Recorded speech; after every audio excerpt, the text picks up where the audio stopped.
Welcome back to my grammar guidance channel. আজকে এই ভিডিওতে আমি ভয়েস চেঞ্জের উপর আলোচনা করব এবং এটা হচ্ছে পার্ট 3। আজকে আমরা প্রেজেন্ট কন্টিনিউয়াস টেন্সের ভয়েস চেঞ্জ নিয়েই ক্লাসটা শুরু করব।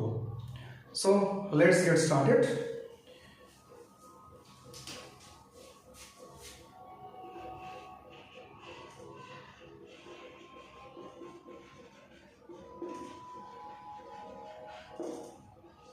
আমরা এই প্রেজেন্ট কন্টিনিউয়াসের প্রথমে অ্যাক্টিভ ভয়েসের গঠনটা দেখে নিই। অ্যাক্টিভ ভয়েসের গঠন হচ্ছে subject plus am oblique each oblique are plus v1 plus ing plus o।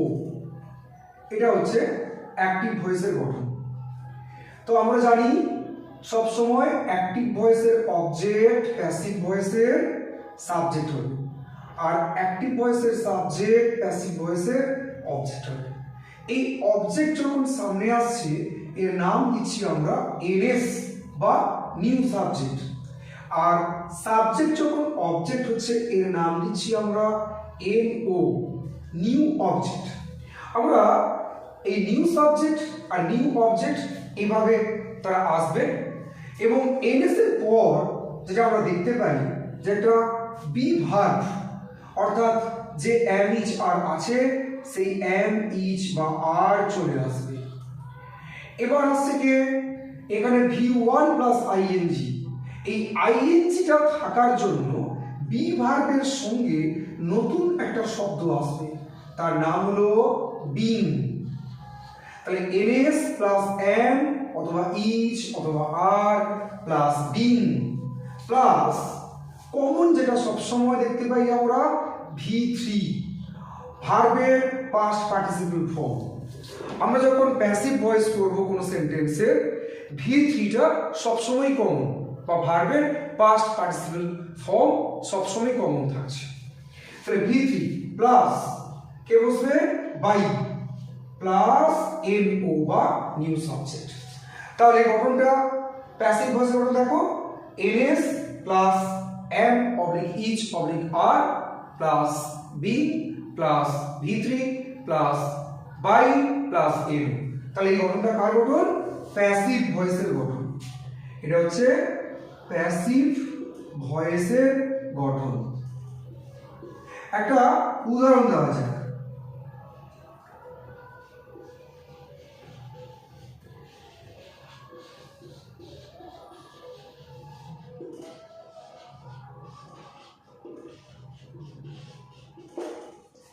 লিখেছি দে আর প্লেইং ক্রিকেট। এই সেন্টেন্স দেখো সাবজেক্ট, তারপর আমি এম অথবা ইজ অথবা আর এর মধ্যে আর নিয়েছি, তারপরে মূল ভার্বের সঙ্গে আইএনজি লাগিয়েছি প্লেইং, তারপরে হচ্ছে এটা অবজেক্ট। তারপরে বোঝা যাচ্ছে এটা অ্যাক্টিভ ভয়েসের রয়েছে। এবার অ্যাক্টিভ ভয়েস থেকে প্যাসিভ করতে গেলে আমরা আইডেন্টিফিকেশন করে নিলাম যে এটা প্রেজেন্ট কন্টিনিউয়াসে আছে। এরপর আমরা সেই টেন্সের প্যাসিভ ভয়েসের গঠন ধরে ভয়েস চেঞ্জ করব। তাহলে প্রথমে আমাকে এনএস লিখতে হবে। এনএসটাকে ক্রিকেট, তাহলে প্রথমে ক্রিকেট লিখব।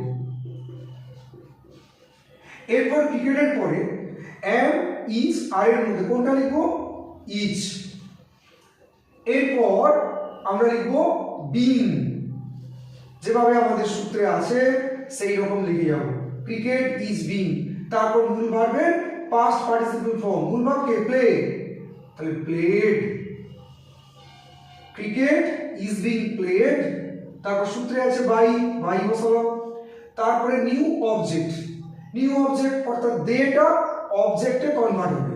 দে থেকে অবজেক্ট হলে কি হবে? দেম।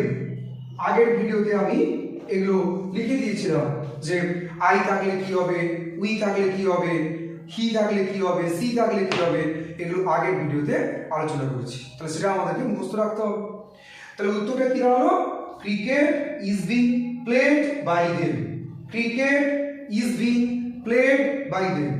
এইভাবে আমরা প্রেজেন্ট কন্টিনিউয়াস টেন্সের অ্যাক্টিভ ভয়েসকে প্যাসিভ ভয়েসে রূপান্তরিত করলাম। Thank you very much for watching this video.